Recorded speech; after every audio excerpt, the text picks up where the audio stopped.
if you say, okay, I have this publication, and in my field there are other professors that believe that I am, that they cite my work, okay, I think, okay, you know what you are speaking about.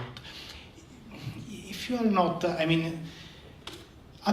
since we are not expert in this field, if you are not an expert, you could say something that is wrong, and we cannot notice that, we cannot understand that. This is why it is important to understand your background. But okay, that is just one thing that I want to say. The other things is, also, I'm not an expert in evolution, but I could say that maybe I am an expert in physics because this is what I study. And if you like some feedback, there is something wrong about when you say that quantum mechanics and general relativity contradict each other. Basically, they don't contradict because they just speak about different things. So you're saying that's wrong? Yes, it's okay. wrong. And are you saying that with certainty? Or are you saying that with certainty? Yeah, yes. Okay. So have you heard of the theory of quantum gravity?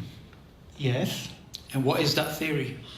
So it is a theory in which they try to unify quantum mechanics with the general relativity. Thank you very much. You're welcome. Yes. So they try to find a theory to get rid of the discrepancy between the two. Sure. So you just undermine what you said previously, that they don't contradict each other. No, this is... quantum gravity is a third theory. Sir, I think you should be very clear about what you just said. In the beginning, you said they don't contradict each other. Then I asked you a trap question. I said, what's quantum gravity? And you said it's a theory to unify them.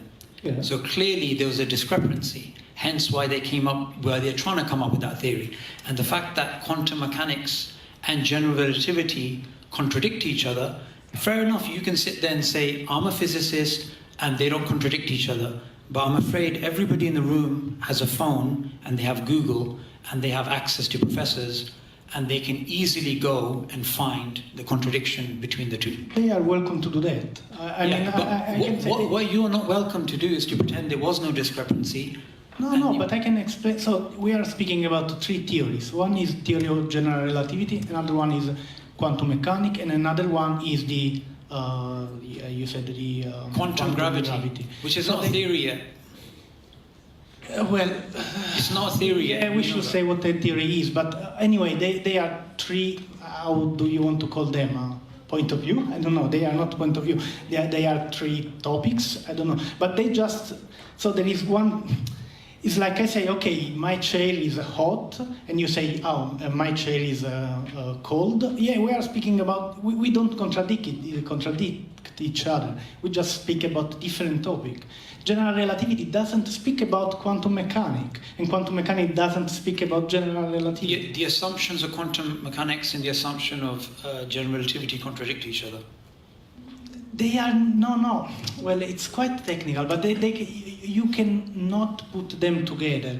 So they are different, just different. It's just, as I told you, it's like you have the theory of evolution and you have the theory of gravity. Do they contradict each other? No, they are just different theories. So they speak about different things. It's just that, not much more, really. Not much more than that. So it's wrong if you say the two theory they contradict. No, it's not actually wrong, and people can Google that in their own time. But you're free to carry on. But that's very well known. That's very well known. No. Yeah, I mean it's not important. No, it is very important, because the reason why I put it up there was to show that scientific theories work even if they contradict each other, and scientific theories work even if they turn out to be false, and scientific theories work for centuries, and they can be revised. And even if a scientific theory works for a long time, you can't say it's true, literally.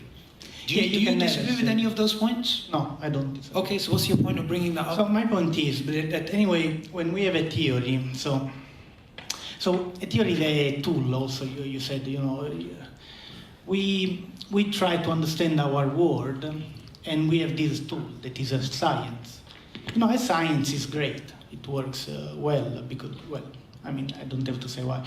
So the problem, I think, is that if you want to speak about God, you cannot do that with science. No way. I don't agree also with the atheists, because atheists, they say, oh no, God doesn't exist. How can you say that?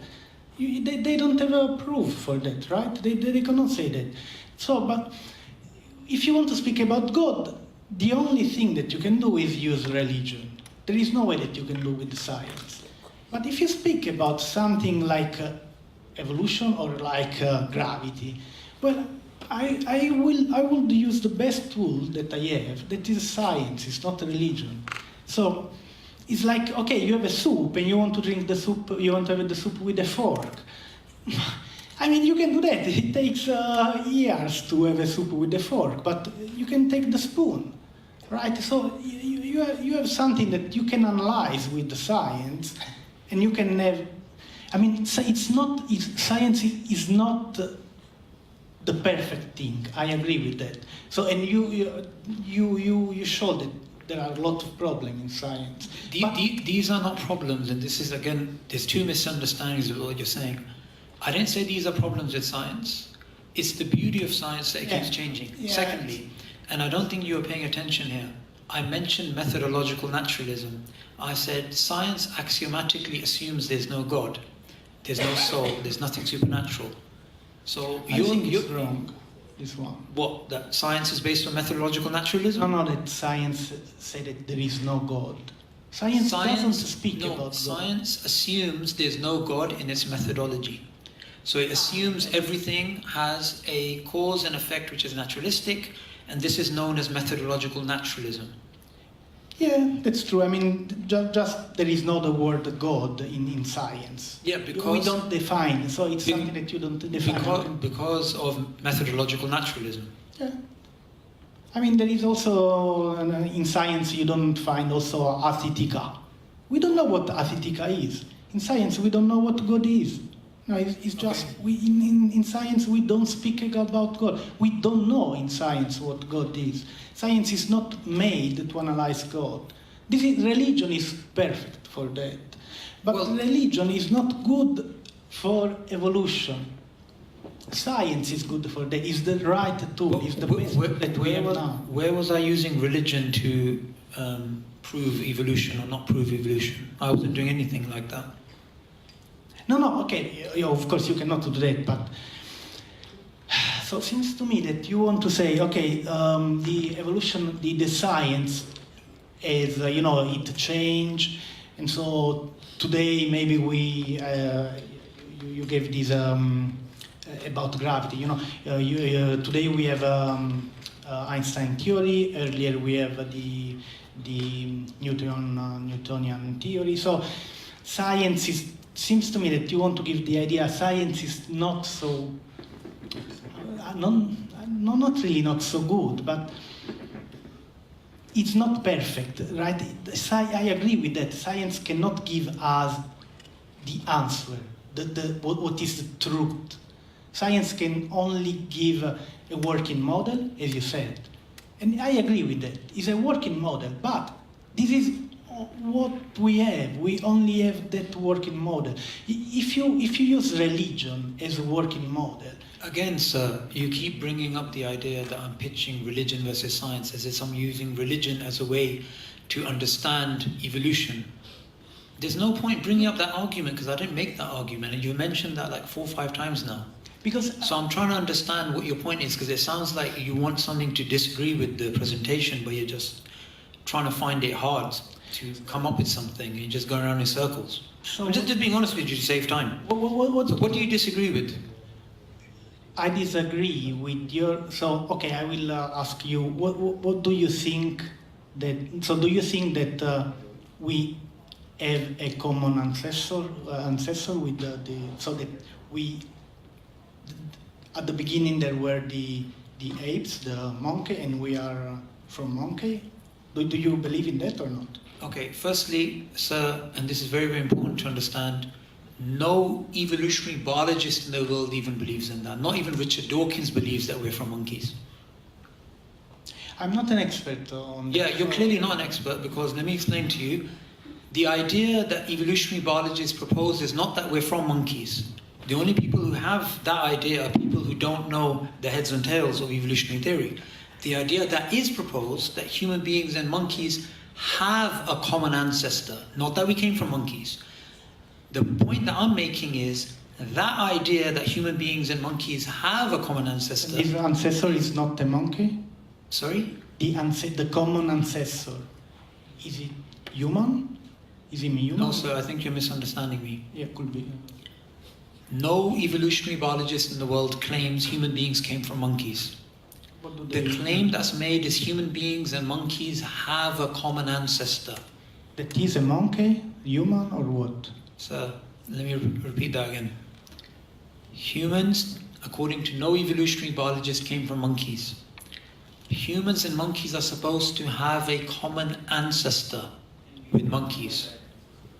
We don't know that ancestor. That ancestor It's an assumed ancestor. So, there is this ancestor or not? there is an ancestor assumed, but we don't know what it is. But we don't, nobody believes we came from monkeys. You don't know. Okay, so you don't know. So Okay, so the claim that I was making is that when this idea is put forward by evolutionary biologists, it's based on 4 assumptions: naturalism, natural selection, homology, and single origin. So you can't say it's true literally, it's based on these 4 assumptions. And no evolutionary biologist can deny those 4 assumptions. This is the best that we have. Sorry? This is the best that we have. The best we have is that they are claiming there's a human and chimp or human and monkey ancestor, which is based on these 4 assumptions. I don't disagree with that. I agree that they can believe that, but they have to admit that those 4 assumptions are there. Well, I mean, So what do you disagree with? What do you agree with? I don't see where your point so is. I agree. I disagree. If you want to analyze or make some statement that goes in the science field. So there is something that we can analyze with the science, like our origin, the origin of humanity. Yeah. We can analyze with the science. I don't agree if you want to analyze that one with the religion. Again, sir, that's like the 15th time or whatever. I never said analyze evolution using religion. No, but not evolution. Look, sir, if you want to disagree with something, just say, I just don't like your beard. Because that's going to be an objective point. Everything else you're saying is just, I just don't understand where you're trying to get to. It just sounds like you're just trying to find something to disagree with, but you're just being incoherent. I don't think that I am incoherent. I maybe just, I don't understand your point. Because you are saying, okay, you believe that the evolution theory is right. Do you say that? Is it right, the evolution theory? Well, it depends what you define by evolutionary theory, but evolutionary theory, I believe, is a valid scientific theory model paradigm, but Darwinian evolutionary theory is still based on a probabilistic framework with assumptions, and it has disputes about its core ideas. So I don't accept it, and no philosopher of science would accept it as being absolutely true, but it is a theory in science, and I would just leave it as a theory. I wouldn't take it as literal fact. What do you take as a literal fact? The fact that me and you are talking, the fact that there's green chairs in this room, the fact that the earth is round, the fact that Napoleon existed, the fact that there is such a thing as human beings, things that we can observe, things that we know. So you don't speak about the origin of humans. You are not speaking about that. You just want to say that the evolutionary theory is a theory, basically. You don't want to say something about what you believe it's right or not. Well, I believe in the Quran. I believe the Quran is the word of God. I believe everything the Quran says. I believe everything the Prophet Muhammad, peace be upon him, says. But I didn't mention that in the presentation. I can do, but I don't see the point of trying to constantly pitch religion versus science. Because in the Quran it's maybe I am wrong. You know more, and you know more than that about the Quran. But I think in the Quran it's written that there is no this ancestor, this common ancestor. That I think so, but maybe I am wrong. I don't know. Can you correct me if it is wrong? No, the Quran doesn't say anything about human chimp ancestry or anything like that. What the Quran makes clear is that all of life is created by God, and every single thing that is living is a creation of God, and it makes these general claims. So we believe in that. But I don't see, and the point of my presentation was to show Darwinian evolutionary theory, it's not a fact. It is something which... Like every theory, you can say that with every It's something theory. which has these probabilities, these assumptions, and these disputes. So I don't see why trying to pitch the Quran versus science, or what's the Quranic view, because Allah says in the Quran, God says in the Quran, I didn't make you witnesses to your own creation or to the creations of the heavens and the earth. So I can't say with precision when humanity started, because the Quran doesn't give you a date. I'm not making positive claims about what the origin of life is, or what this is, or what that is. I'm making negative claims in terms of the narrative, which is from the other militant atheist side, that we know this, we know this, we know this, we know this. And I'm actually saying, no, actually, according to the philosophy of science, you don't.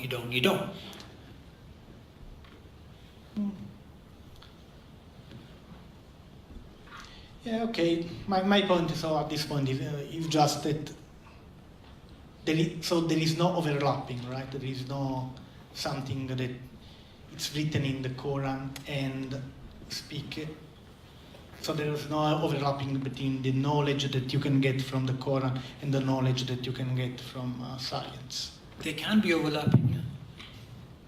Okay, in that overlapping, it's really better if we believe in science, not in the Quran, in the overlapping, only in the overlapping. Sorry, I don't understand. So my point is only that in the overlapping between what the Quran says and what science says, in that field, the overlapping, we have to believe in science, not in Quran. According to you? I can give you really good motivation to do that. No, but all I see you doing, sir, is you're just trying to find some way of saying science is better than the Quran. Yes. Well, I'm here to tell you the scientific method came from Hassan ibn Haytham, who was a Quranic scholar. So whichever way you try and say science is better than the Quran, or science is this, or science is that, the scientific method itself, as we know it today, came from a Quranic scholar. And science as a method, whether we like it or not, or whether it fits in line with the neoliberal conception of the world, it came from the Islamic world. So even if you're going to try your hardest to try and make some sort of war or some sort of discrepancy between science and the Quran, what you can't escape is the scientific method came from the Muslim world, and the scientific method can never be originated again in terms of humanity, because it's already been discovered, and that was actually the Muslims. So you can try your hardest to try and say Quran is wrong here, this is thing here, we have to choose over science. But it wasn't the Western world which originated the scientific method, it was the Islamic world. Okay, I don't know that, so I believe in you.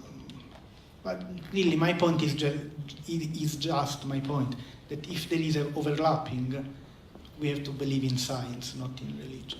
It's just that, really. Okay, so let me give you something. The Big Bang theory, which says the universe has a beginning. Prior to this, there was another theory which said the universe is eternal, the static state theory. Yeah, I know. So 1940s, we had the static state theory. Yeah. Yes. The Quran in the 1940s, like the Quran says today, the universe has a beginning. Yes. In the 1940s, science said the universe is static, Yes, I know that. right? So in the 1940s, there's a contradiction between all of physics, all of the cosmologists in terms of the beginning of the universe, and the Quran. Yes. Later on, the Big Bang came, so that turned out to be false. I agree with that, but So if what you're saying is correct, then why did that happen? what I say is that if we if now I live in 1940, the best things to do in 1940 is to believe that the universe is static. Because this is the And best. was the universe static? We don't know. Well, we right do. now, we don't know. We have a theory. Oh. You told us this, that the theory changed. Yes. So now we have a theory that say, yeah, the universe Yeah. expands. So And that's- maybe in the future yeah. they will say the universe is stable. So you just contradicted yourself, because previously you said we should believe the science over the Quran, and now you just explained it changes over time. What I want you to do, sir, is you're trying very, very hard, and you're trying your hardest, and you're almost like just getting a bit incoherent and trying to somehow show Why incoherent? or somehow come up with some way that someone has to choose science over the Quran. All I'm saying to you is you can keep doing that. It's just not going to work. Science as a method is there to give you provisional models which can be revised. The Quran is a religious textbook which gives you information about what the Creator said. These two things are both things that we as Muslims accept, and we don't have to choose one over the other. But you just told us that, about the origin of the universe, right? The Quran says something. And The Quran says the universe has a beginning. yeah, and earlier in science, we thought it was wrong. You thought it was wrong. Yeah. And today we think it's right. Tomorrow we may change our mind. Yeah, and the only point that I am making is that if there is an overlapping, like in this case, we have to believe in science, not in religion. Well, no, you're wrong there. Why? The reason why you're wrong is because of the point you made earlier, that science changes. Yeah, so why if the science change, I am wrong? Because you said we should believe in science over the Quran, so why should we believe something which keeps changing? Because it's the best tool that we have. No, that's an assumption. No, it's a fact. Okay, I can, okay, so let's try it. You say it's the best tool that we have. Yeah. Okay, so tell me this. Do you believe in Madagascar? In Madagascar? No, I don't know. No. Okay, have you heard of the country Malawi? Yeah, sure. Okay, show me using science that Malawi exists. Well, there are like the satellite, for example, the what? or satellite Okay. that show the image, and Okay, there but are how do you know that's Malawi? But there are people that go there, that live there. I don't know these people, of course, but The only way that you know Malawi exists is because of testimony. It's not because of science. What you're trying to do is you're trying to say science is the best route of knowledge. the best tool that we have, yeah. No, but that's an assumption. So I'm challenging that assumption. Testimony is the way that we get the majority of the knowledge we actually have, not science. Even, for example, the existence of Napoleon, the existence of Genghis Khan, the existence of Alexander the Great, these are not things that we know through science. These are not what we know through testimony. Yeah, So but- your assumption that science is the best route of knowledge is actually false. Because even the scientific method itself is based on mathematics, is based on logic. Science can't prove mathematics or logic. yeah. Science presumes mathematics and logic. Why is And the- scientists themselves have to go by the testimony of other works. So a scientist, when he's doing background research, he's not testing those ideas, he's using testimony. So science is dependent upon testimony, science is dependent on logic, science is dependent on mathematics. It presumes these things, it doesn't prove those things. Yeah, that's true, but this is the best that we can do. I know that we cannot get to the real truth, but this is the best No, that we but can no, do. that's your assumption, we can't get to the real truth. No, this is a matter of fact. It's not How? a fact. How? Because how can you prove that you are right? That you I think the main issue that's happening, sir, is that you're giving us ideas and you want us to accept them, but when I'm asking you to back those up, you're not giving evidence. But you want us to No, accept evidence of- ideas like science is the only route of knowledge, like we should choose the science of the Quran. All I'm simply doing is getting you to try and think that perhaps you should think about those ideas a bit more deeper rather than just wanting people to accept them. I think that my idea are quite. Maybe I'm not good to explain that, but I really don't understand why you should choose the Quran over the science if there is overlapping. Because, you know, okay, the science, how can you say that, I mean, how can you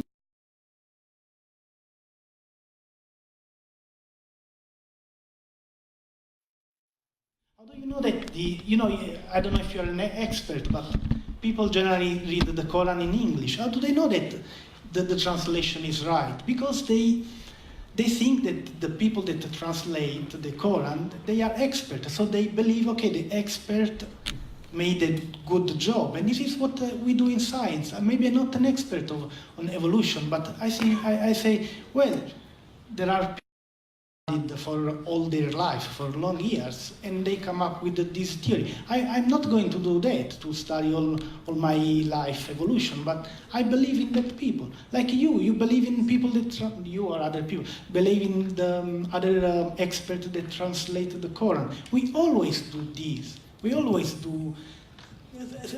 But this is the best that we can do. This is So, there doesn't have to be this or that. I accept Darwinian evolution as a working model theory paradigm. I accept it as valid science. I accept that it is something which is based on a probabilistic framework, which has assumptions, which has disputes, and I leave it at that. You want us to make a choice between this or that, but it doesn't work that way. Yeah, I mean, if you say that, okay, maybe you should pass on the mic because we're just going around in circles.